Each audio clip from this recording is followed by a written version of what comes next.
जो BA subject है उसमें सेकंड चैप्टर ही अभी तक रनिंग है। उसमें हमें पेज नंबर 23 के हिसाब से आज हमें principle of the management of the Henri Fayol के बारे में पढ़ना है।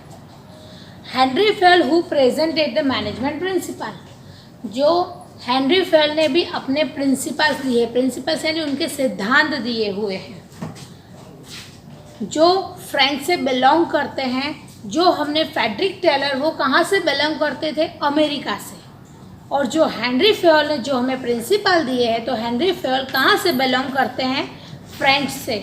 और ये आपके एग्ज़ाम में, बोर्ड एग्ज़ाम में आ सकता है क्वेश्चंस। और उन्होंने अपने जो प्रिंसिपल कब दिए हैं? तो 1961 में। और उनकी एक बुक है जिसका नाम है industrial and the general management. ये ऑप्शन में आ सकता है और वन लाइन क्वेश्चन में भी आ सकता है कि हेनरी फेयोल कहाँ पे बिलोंग करते हैं? तो हेनरी फेयोल फ्रांस से बिलोंग करते हैं और वो एक इंजीनियर थे।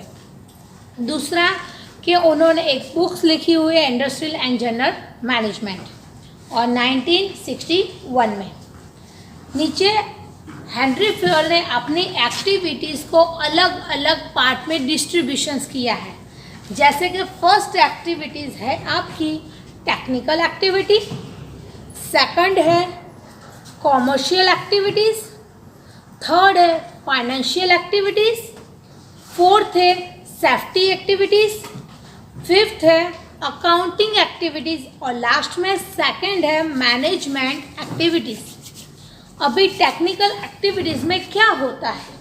तो टेक्निकल एक्टिविटीज़ में include the factory, machinery and the activities related production, यानी प्रोडक्शंस के हिसाब से एक्टिविटीज़ होती है। सेकंड है कॉमर्शियल एक्टिविटीज़। कॉमर्शियल एक्टिविटीज़ में क्या होता है? तो purchase, sale, exchange of the unit उसमें इंक्लूड होता है। थर्ड टॉपिक है फाइनेंशियल एक्टिविटीज़, जिसमें इंक्लूड होता है फाइनेंशियल, यानी बिजनेस यूनिट में जो हमने कैपिटल यूज़ की है उसको हमें कहाँ यूज़ करना है, कहाँ पे इन्वेस्ट करना है, वो हमारी फाइनेंशियल एक्टिविटीज़ में होता है। फोर्थ टॉपिक है हमारा सेफ्टी, यानी जो हमारे पास एम्प्लॉयज़ है उनकी सेफ्टी के बारे में। तो जो employ safety, safety of the asset, जो हमारे पास इक्विपमेंट है, जो भी हमारे पास असेट है उनकी सेफ्टी, और safety of the goods, goods यानी हमारे जो रॉ मटेरियल है वो, उनकी सेफ्टी के बारे में सेफ्टी एक्टिविटीज़ होती है। फिफ्थ पॉइंट है accounting activities. Accounting activities means यानी जो फाइनेंशियल स्टेटमेंट है और स्टैटिकल एनालिसिस है और प्रोक्यूरिंग नेसेसरी, यानी जो भी हमारे फाइनेंशियल रिलेटेड, फाइनेंस के रिलेटेड जो एक्टिविटीज़ होती है। Six topic management activity. Without management we can get success. So उसमें प्लानिंग, ऑर्गेनाइजेशंस, डायरेक्शंस, कोऑर्डिनेशंस और कंट्रोलिंग का पावर मैनेजमेंट में आता है, जो हमने आगे इसकी सबकी डेफिनेशन पढ़ी हुई है।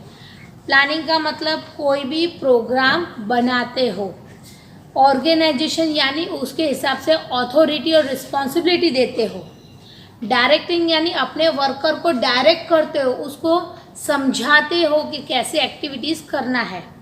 फिर हमारा कोऑर्डिनेशन यानी अपने वर्कर के साथ हम सहकार, सहकार मतलब उनके साथ हम शांति से काम करते हैं विदाउट स्ट्रेस, स्ट्रेस यानी कोई भी प्रॉब्लम के बिना।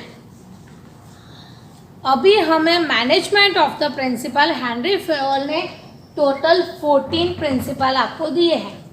फर्स्ट एग्ज़ाम में ये 5 मार्क्स में आ सकता है, एटलीस्ट हमें 5 से 7 हमें उसके जो प्रिंसिपल्स हैं वो एक्सप्लेन करने होते हैं, पर आप उसके पॉइंट्स हर एक आपको जानना ज़रूरी है।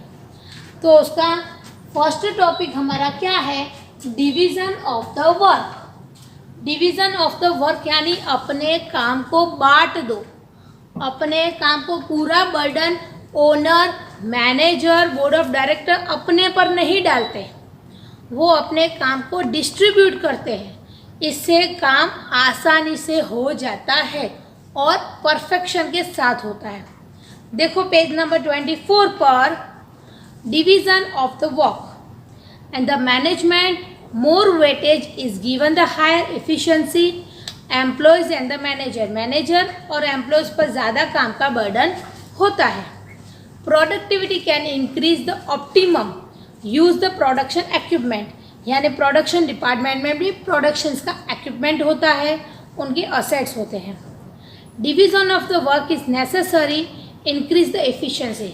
हम काम का डिवीज़न करेंगे तो एम्प्लॉयज़ में इफ़िशियंसी देखने को मिलेगी. इफ़िशियंसी यानी काम करने की स्किल, एम्प्लॉयज़ में काम करने की ताकत. तो efficiency of the employees and management और जो हमारे एम्प्लॉयज़ है उसमें काम करने की क्षमता बढ़ती जाती है. Specialisation is also possible through the division of the work.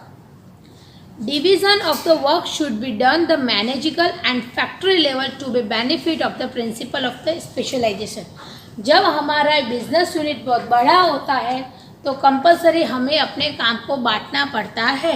जो हम काम को डिवाइस करते हैं तो हम अपने वर्कर की, हम अपने एम्प्लॉयज़ की, हम अपने मैनेजर की इफ़िशियंसी बढ़ा सकते हैं.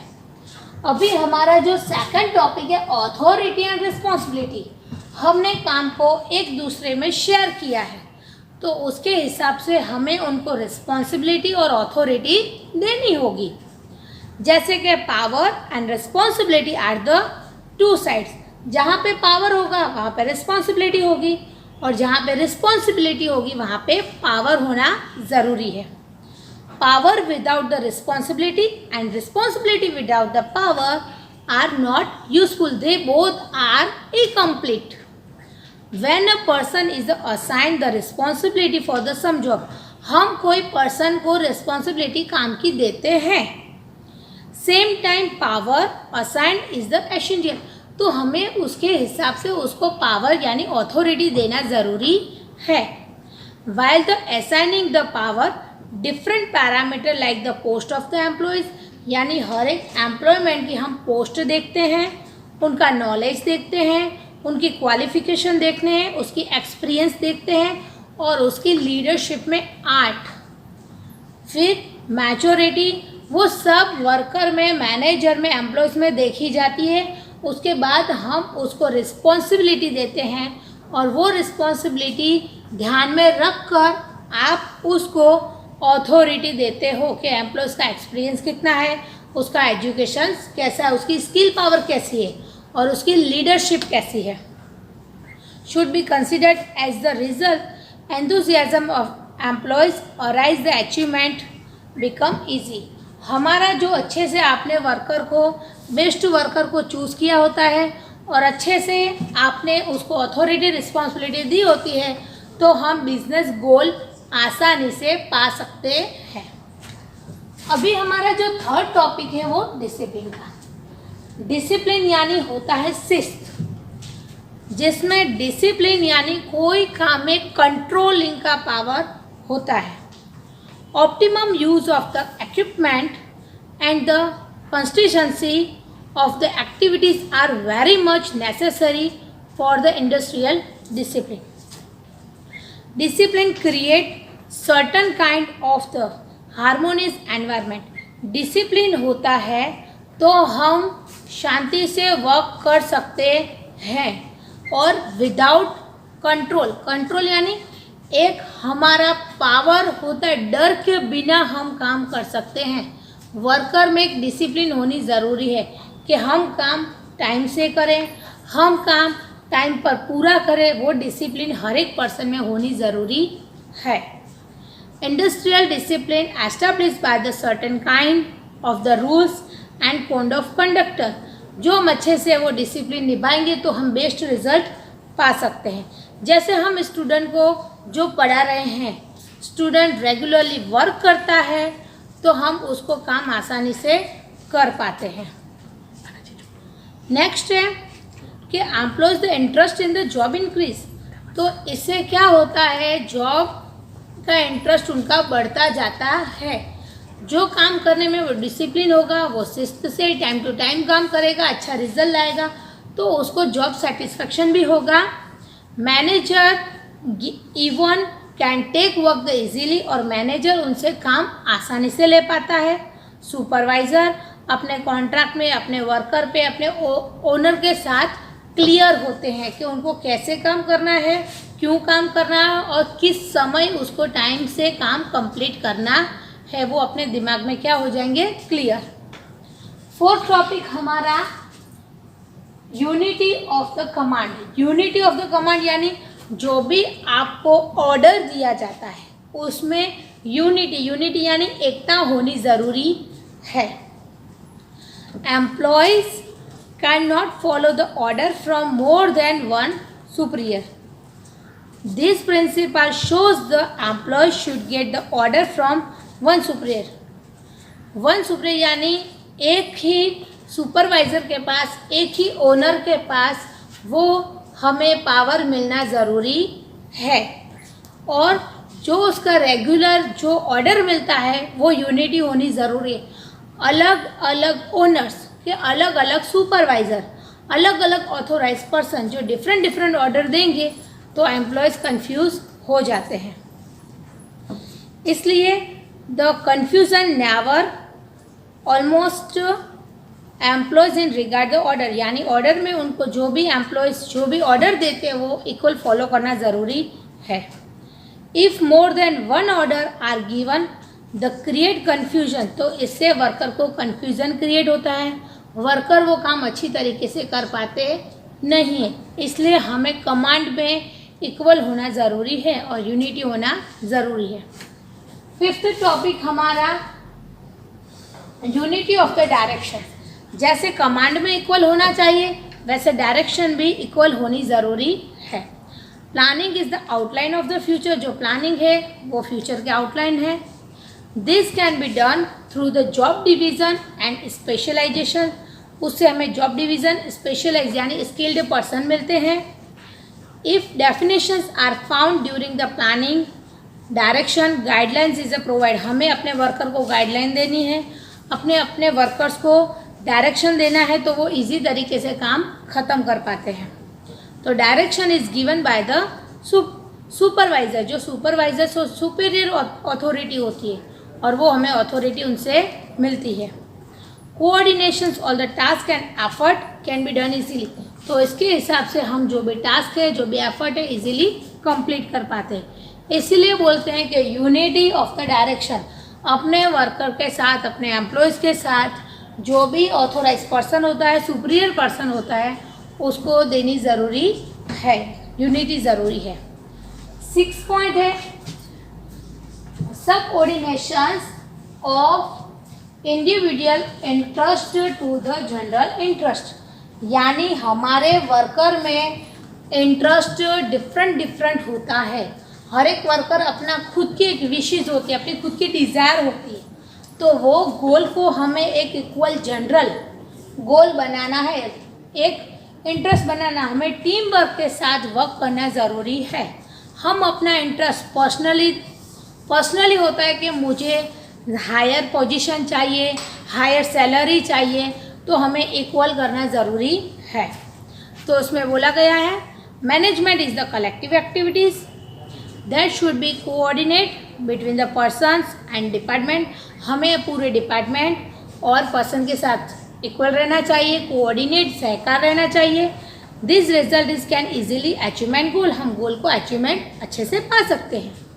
प्रिंसिपल शोज द इंटरेस्ट, जो आपका इंडिविजुअली पर्सनली जो इंटरेस्ट होता है हमें वो पर्सनली इंटरेस्ट रखना नहीं है, हमें बिजनेस यूनिट के हिसाब से वो एक जनरल होना चाहिए, क्योंकि एक के सेटिस्फेक्शन, एक का सेटिस्फेक्शन होता है तो दूसरों का ऐसे सेटिस्फेक्शन होता नहीं है। हमें कंपनी को फोकस करके उसका इंटरेस्ट बढ़ाना है, यानी कंपनी को टॉप पर लेकर जाना है, कंपनी को प्रोग्रेस पर लेकर जाना है। इसलिए इंडिविजुअल इंटरेस्ट होना चाहिए नहीं, इसकी जगह पे कैसा इंटरेस्ट होना चाहिए, जनरल इंटरेस्ट। उससे कंपनी को बहुत अच्छा फ़ायदा होता है और बिजनेस यूनिट को भी बहुत अच्छा फ़ायदा होता है। 7 जो टॉपिक है remunerations of the personal. Remuneration means return the against the service, आपने जो सर्विस की है आप जो काम कर रहे हो बदले में आपको कुछ ना कुछ रिम्यूरेशन यानी कुछ सैलरी मिल रही है, कुछ वेजेस मिल रहे हैं, कोई मनी मिल रहा है। तो उसके हिसाब से जैसे एम्प्लॉयज़ काम करते हैं उसके हिसाब से उसको रिटर्न में रिवार्ड मिलना ज़रूरी है। According to the principle, remunerations of employees of company should be suitable. Ideal payment of the wages make the strong relation. जो उसकी अच्छी सैलरी होगी तो वो काम अपनी अच्छी स्ट्रॉन्ग रिलेशनशिप के साथ करता है बिटवीन द ओनर और एम्प्लॉयज़। अच्छी सैलरी आप दोगे तो काफ़ी टाइम वर्कर बहुत अच्छे से काम करते हैं और वर्कर और ओनर में क्या होती है, अच्छा रिलेशंस होता है। All the employments do not work with the same efficiency. पर काफ़ी टाइम वर्कर अच्छे से काम करते नहीं हैं हाई सैलरी होने के बावजूद भी। There are some the efficient employment who are given the more productions are doing the more work and they should be compensated against their efficiency. By doing this the worker turnover rate are decrease. आपने उनकी जो productive activities है उसके हिसाब से उनको salary देते हो तो वो जो वर्कर टर्नओवर है वो कम होता जाएगा। क्यों? उनके अपने टास्क के हिसाब से, अपनी प्रोडक्टिविटी एक्टिविटीज़ के हिसाब से उनको सैलरी मिली है तो वो अपने काम से सेटिस्फेक्शन होंगे। पर जो उनके काम से वो सेटिस्फेक्शन नहीं होंगे तो वो कंपनी के बिजनेस फॉर्म चेंज कर देते हैं। तो हमें अपने वर्कर को एक जगह पर रखने के लिए, उसकी इफ़िशियंसी को यूज़ करने के लिए उसको अपने काम के हिसाब से सैलरी मिलना ज़रूरी है। एक टॉपिक है हमारा सेंट्रलाइजेशंस। There must be clarity there which to extend the centralization और decentralization. Centralization और decentralization क्या होता है? Centralized यानी जो ओनली टॉप लेवल मैनेजमेंट होता है, यानी बोर्ड ऑफ डायरेक्टर के पास ही अथॉरिटी और रिस्पॉन्सिबिलिटी होती है, उसको हम सेंट्रलाइजेशंस बोलते हैं। और डिसेंट्रलाइजेशंस यानी अपनी अथॉरिटी और रिस्पॉन्सिबिलिटी वो 3 डिपार्टमेंट में बांट देते हैं। जैसे टॉप लेवल मैनेजमेंट में अथॉरिटी डिफरेंट होती है, रिस्पॉन्सिबिलिटी अलग होती है, मिडिल लेवल मैनेजमेंट में भी अलग होती है और बॉटम लेवल मैनेजमेंट में भी रिस्पॉन्सिबिलिटी और अथॉरिटी होती है। इसके हिसाब से हमें अपनी अथॉरिटी को डिस्ट्रीब्यूट करना ज़रूरी है। वो भी स्मॉल बिजनेस होगा तो अथॉरिटी और रिस्पॉन्सिबिलिटी सेंट्रलाइजेशन होगी, पर जब भी हमारा बिजनेस बहुत बड़ा होगा तो हमारी जो रिस्पॉन्सिबिलिटी अथॉरिटी सबके साथ बांटी जाती है। 9 टॉपिक है हमारा स्केलर चेन। स्केलर चेन का मतलब होता है कोई भी ऑर्डर अप से डाउन तक आता है और कोई भी रिजल्ट डाउन से अप तक जाता है। जैसे कि the principle emphasise the create the chain, top level से बॉटम तक और बॉटम से टॉप तक। तो chain of the power from the higher administrative officer to the bottom level employ should not be broken. हम वहाँ से कोई भी चेन को तोड़ सकते नहीं है। ऑर्डर अप से, जैसे सीढ़ियाँ कैसे होती है, 1 बाय 1 हमें नीचे उतरना है और 1 बाय 1 हमें ऊपर चढ़ना है। आप एक भी सीढ़ी को मिस कर सकते नहीं हो। Power and responsibility should be vested as per the respectively level. हर एक लेवल के हिसाब से उनको रिस्पॉन्सिबिलिटी मिलती है, अथॉरिटी मिलती है, उनको एक्टिविटीज़ मिलती है और वो हिसाब से वो काम करते हैं। Employees working the unit should be aware who is the responsible to whom. यानी टॉप लेवल मैनेजमेंट ऑर्डर किसको पास करते हैं? मिडल को। मिडल मैनेजमेंट किसको पास करते हैं? बॉटम लेवल मैनेजमेंट को। और बाद में जो भी उसका रिजल्ट होता है, जो भी उसका रिव्यू होता है, जो भी रिपोर्ट होता है, तो बॉटम लेवल मैनेजमेंट किसको भेजते हैं? तो मिडिल लेवल मैनेजमेंट को। मिडिल लेवल मैनेजमेंट किसको भेजते हैं? तो टॉप लेवल मैनेजमेंट को। नेक्स्ट टॉपिक है हमारा ऑर्डर, जो 10 टॉपिक है order. The principle of the emphasise the 2 parameter, उसमें 2 पैरामीटर है, raw material arrange and social arrangement. इसमें कितने हैं? पैरामीटर एक रॉ मटेरियल और एक social arrangement. Each part of the raw material should be at the appropriate place. आपको raw material एक स्पेसिफिक प्लेस से मिल जाना चाहिए। फिर likewise skilled employees should be placed the right place. Arrangement should be done the recruitment of the suitable employees or suitable place.